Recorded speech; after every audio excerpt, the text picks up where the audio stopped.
Shalom, saudara-saudara yang terkasih dan diberkati oleh Tuhan. Kita menikmati berkat Tuhan di hari yang ke-27 ini. Karena itu, ketika kita akan membaca firman Tuhan bersama, kita minta tuntunan Tuhan. Mari kita berdoa. Segala puji syukur kami panjatkan kepada-Mu ya Tuhan, menikmati kasih karunia Tuhan di hari ini, dan kami mau memulainya dengan kami akan membaca firman-Mu bersama di saat ini. Berkati, tolonglah kami, agar kiranya firman yang kami baca, kami dengar, terus membawa kehidupan kami, melihat setiap karya Tuhan dalam kehidupan kami, sehingga kami pun akan selalu hidup dalam pertumbuhan iman kami kepada-Mu. Inilah doa kami ya Tuhan, di dalam nama Tuhan Yesus kami berdoa. Amin. Bapak Ibu Saudara-saudara, di hari yang ke-27 ini, mari kita akan membaca firman Tuhan dalam Keluaran 30 sampai Keluaran 32. Haruslah kau buat mezbah tempat pembakaran ukupan, haruslah kau buat itu dari kayu penangga. Sehasta panjangnya dan sehasta lebarnya, sehingga menjadi 4 persegi, tetapi haruslah 2 hasta tingginya. Tanduk-tanduknya haruslah seiras dengan mezbah itu. Haruslah kau salut itu dengan emas murni, bidang atasnya dan bidang-bidang sisinya sekelilingnya, serta tanduk-tanduknya. Haruslah kau buat bingkai emas sekelilingnya. Haruslah kau buat 2 gelang emas untuk mezbah itu di bawah bingkainya, pada kedua rusuknya haruslah kau buat gelang itu, pada kedua bidang sisinya, dan haruslah gelang itu menjadi tempat memasukkan kayu pengusung, supaya dengan itu mezbah dapat diangkut. Haruslah kau buat kayu pengusung itu dari kayu penangga, dan kau salutlah dengan emas. Haruslah kau taruh tempat pembakaran itu di depan tabir penutup tabut hukum, di depan tutup pendamaian yang di atas loh hukum, di mana aku akan bertemu dengan engkau. Di atasnya haruslah Harun membakar ukupan dari wangi-wangian tiap-tiap pagi. Apabila ia membersihkan lampu-lampu, haruslah ia membakarnya. Juga apabila Harun memasang lampu-lampu itu pada waktu senja, haruslah ia membakarnya sebagai ukupan yang tetap di hadapan Tuhan di antara kamu turun-temurun. Di atas mezbah itu janganlah kamu persembahkan ukupan yang lain, ataupun korban bakaran, ataupun korban sajian. Juga korban curahan, janganlah kamu curahkan di atasnya. Sekali setahun haruslah Harun mengadakan pendamaian di atas tanduk-tanduknya dengan darah korban penghapus dosa. Pembawa pendamaian haruslah ia sekali setahun mengadakan pendamaian bagi mezbah itu di antara kamu turun-temurun. Itulah barang maha kudus bagi Tuhan.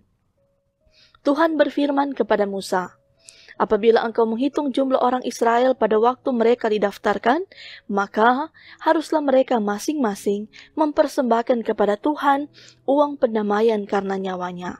Pada waktu orang mendaftarkan mereka, supaya jangan ada tulah di antara mereka pada waktu pendaftarannya itu.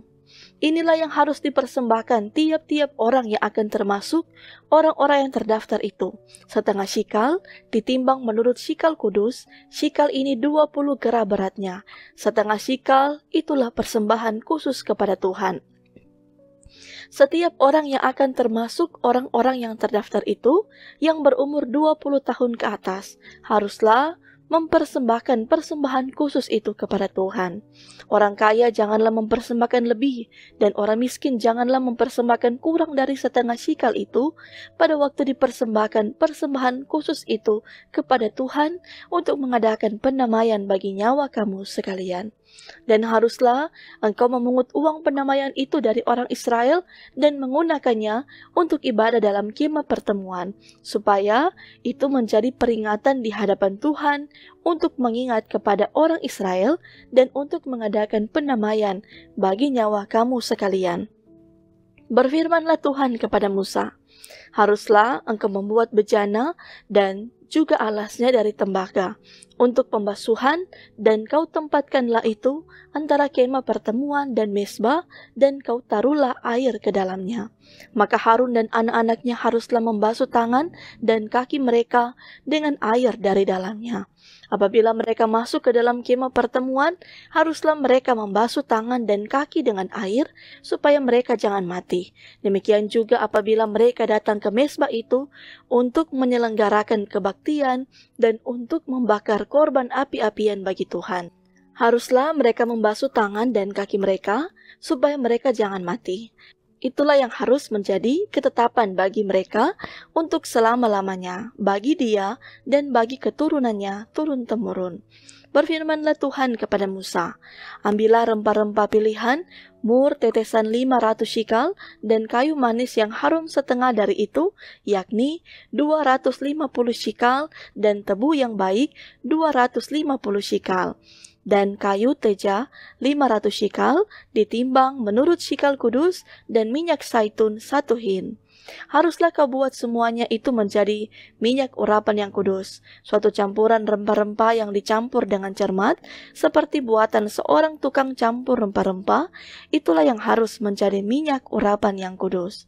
Haruslah engkau mengurapi dengan itu kemah pertemuan dan tabut hukum, meja dengan segala perkakasnya, kandil dengan perkakasnya, dan mezbah pembakaran ukupan, mezbah korban bakaran dengan segala perkakasnya, bejana pembasuhan dengan alasnya. Haruslah kau kuduskan semuanya, sehingga menjadi maha kudus. Setiap orang yang kena kepadanya akan menjadi kudus. Engkau harus juga mengurapi dan menguduskan Harun dan anak-anaknya, supaya mereka memegang jabatan imam bagiku. Dan kepada orang Israel haruslah kau katakan demikian, inilah yang harus menjadi minyak urapan yang kudus bagiku di antara kamu turun-temurun. Kepada badan orang biasa janganlah minyak itu dicurahkan, dan janganlah kau buat minyak yang semacam itu dengan memakai campuran itu juga. Itulah minyak yang kudus, dan haruslah itu kudus bagimu. Orang yang mencampur rempah-rempah menjadi minyak yang semacam itu, atau yang membubuhnya pada badan orang awam, haruslah dilenyapkan dari antara bangsanya. Berfirmanlah Tuhan kepada Musa, ambillah wangi-wangian, yakni getah, damar, kulit lokan, dan getah gerasamala, wangi-wangian itu, serta kemenyan yang tulen, masing-masing sama banyaknya. Semuanya ini haruslah kau buat menjadi ukupan, suatu campuran rempah-rempah, seperti buatan seorang tukang campur rempah-rempah, digarami, murni, kudus. Sebagian dari ukupan itu haruslah kau giling sampai halus, dan sedikit daripadanya kau letakkanlah di hadapan tabut hukum di dalam kemah pertemuan, di mana aku akan bertemu dengan engkau. Haruslah itu maha kudus bagimu. Dan tentang ukupan yang harus kau buat menurut campuran yang seperti itu juga, janganlah kamu buat bagi kamu sendiri. Itulah bagian untuk Tuhan yang kudus bagimu. Orang yang akan membuat minyak yang semacam itu dengan maksud untuk menghirup baunya, haruslah dilenyapkan dari antara bangsanya. Berfirmanlah Tuhan kepada Musa, lihat, telah kutunjuk Besalel bin Uri bin Hur dari suku Yehuda, dan telah kupenuhi dia dengan roh Allah, dengan keahlian dan pengertian dan pengetahuan dalam segala macam pekerjaan, untuk membuat berbagai rancangan supaya dikerjakan dari emas, perak, dan tembaga, untuk mengasah batu permata supaya ditata, untuk mengukir kayu, dan untuk bekerja dalam segala macam pekerjaan. Juga aku telah menetapkan di sampingnya Aholiab bin Ahisamak dari suku Dan. Dalam hati setiap orang ahli telah kuberikan keahlian. Haruslah mereka membuat segala apa yang telah kuperintahkan kepadamu. Kemah pertemuan, tabut untuk hukum, tutup pendamaian yang terletak di atasnya, dan segala perabotan kemah itu, yakni meja dengan perkakasnya, kandil dari emas murni dengan segala perkakasnya, mezbah pembakaran ukupan, mezbah korban bakaran dengan segala perkakasnya, bejana pembasuhan dengan alasnya, pakaian jabatan, baik pakaian kudus, kepunyaan Imam Harun, maupun pakaian anak-anaknya untuk memegang jabatan imam, minyak urapan dan ukupan dari wangi-wangian untuk tempat kudus, tepat seperti yang telah kuperintahkan kepadamu, haruslah mereka membuat semuanya. Berfirmanlah Tuhan kepada Musa, katakanlah kepada orang Israel demikian, akan tetapi hari-hari Sabatku harus kamu pelihara, sebab itulah peringatan antara aku dan kamu, turun-temurun, sehingga kamu mengetahui bahwa akulah Tuhan yang menguduskan kamu. Haruslah kamu pelihara hari Sabat, sebab itulah hari kudus bagimu. Siapa yang melanggar kekudusan hari Sabat itu, pastilah ia dihukum mati. Sebab setiap orang yang melakukan pekerjaan pada hari itu, orang itu harus dilenyapkan dari antara bangsanya. 6 hari lamanya boleh dilakukan pekerjaan, tetapi pada hari yang ke-7 haruslah ada Sabat, hari perhentian penuh, hari kudus bagi Tuhan. Setiap orang yang melakukan pekerjaan pada hari Sabat, pastilah ia dihukum mati. Maka haruslah orang Israel memelihara hari Sabat dengan merayakan Sabat, turun-temurun menjadi perjanjian kekal antara aku dan orang Israel. Maka inilah suatu peringatan untuk selama-lamanya, sebab 6 hari lamanya Tuhan menjadikan langit dan bumi, dan pada hari yang ke-7 ia berhenti bekerja untuk beristirahat. Dan Tuhan memberikan kepada Musa, setelah ia selesai berbicara dengan dia di Gunung Sinai, kedua loh hukum Allah, loh batu yang ditulisi oleh jari Allah. Ketika bangsa itu melihat bahwa Musa mengundur-undurkan turun dari gunung itu, maka berkumpullah mereka mengurumuni Harun dan berkata kepadanya, "Mari, buatlah untuk kami Allah yang akan berjalan di depan kami, sebab Musa ini, orang yang telah memimpin kami keluar dari tanah Mesir, kami tidak tahu apa yang telah terjadi dengan dia." Lalu berkatalah Harun kepada mereka, "Tanggalkanlah anting-anting emas yang ada pada telinga istrimu, anakmu laki-laki dan perempuan, dan bawalah semuanya kepadaku." Lalu seluruh bangsa itu menanggalkan anting-anting emas yang ada pada telinga mereka dan membawanya kepada Harun. Diterimanya itu dari tangan mereka, dibentuknya dengan pahat, dan dibuatnyalah daripadanya anak lembu tuangan. Kemudian berkatalah mereka, "Hai Israel, inilah Allahmu yang telah menuntun engkau keluar dari tanah Mesir." Ketika Harun melihat itu, didirikannya mezbah di depan anak lembu itu. Berserulah Harun, katanya, "Besok hari raya bagi Tuhan." Dan keesokan harinya, pagi-pagi, maka mereka mempersembahkan korban bakaran dan korban keselamatan. Sesudah itu duduklah bangsa itu untuk makan dan minum, kemudian bangunlah mereka dan bersukaria. Berfirmanlah Tuhan kepada Musa, "Pergilah, turunlah, sebab bangsamu yang kau pimpin keluar dari tanah Mesir telah dirusak lakunya." Segera juga mereka menyimpang dari jalan yang kuperintahkan kepada mereka. Mereka telah membuat anak lembu tuangan, dan kepadanya mereka sujud menyembah dan mempersembahkan korban, sambil berkata, "Hai Israel, inilah Allahmu yang telah menuntun engkau keluar dari tanah Mesir." Lagi firman Tuhan kepada Musa, "Telah kulihat bangsa ini, dan sesungguhnya mereka adalah suatu bangsa yang tegar tengkuk. Oleh sebab itu biarkanlah aku, supaya murkaku bangkit terhadap mereka, dan aku akan membinasakan mereka, tetapi engkau akan kubuat menjadi bangsa yang besar." Lalu Musa mencoba melunakkan hati Tuhan Allahnya dengan berkata, "Mengapakah Tuhan murkamu bangkit terhadap umatmu yang telah kau bawa keluar dari tanah Mesir dengan kekuatan yang besar dan dengan tangan yang kuat? Mengapakah orang Mesir akan berkata, Dia membawa mereka keluar dengan maksud menimpakan malapetaka kepada mereka dan membunuh mereka di gunung dan membinasakannya dari muka bumi? Berbaliklah dari mukamu yang bernyala-nyala itu dan menyesallah karena malapetaka yang hendak kau datangkan kepada umatmu.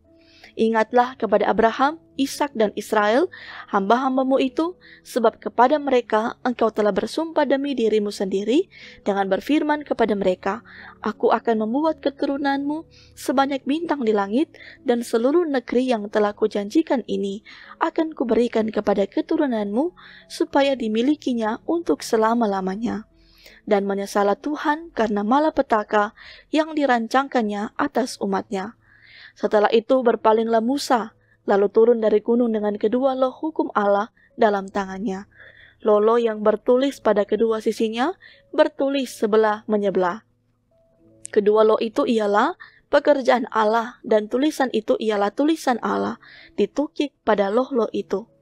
Ketika Yosua mendengar suara bangsa itu bersorak, berkatalah ia kepada Musa, "Ada bunyi sorak peperangan kedengaran di perkemahan." Tetapi jawab Musa, "Bukan bunyi nyanyian kemenangan, bukan bunyi nyanyian kekalahan, bunyi orang menyanyi berbalas-balasan, itulah yang kudengar."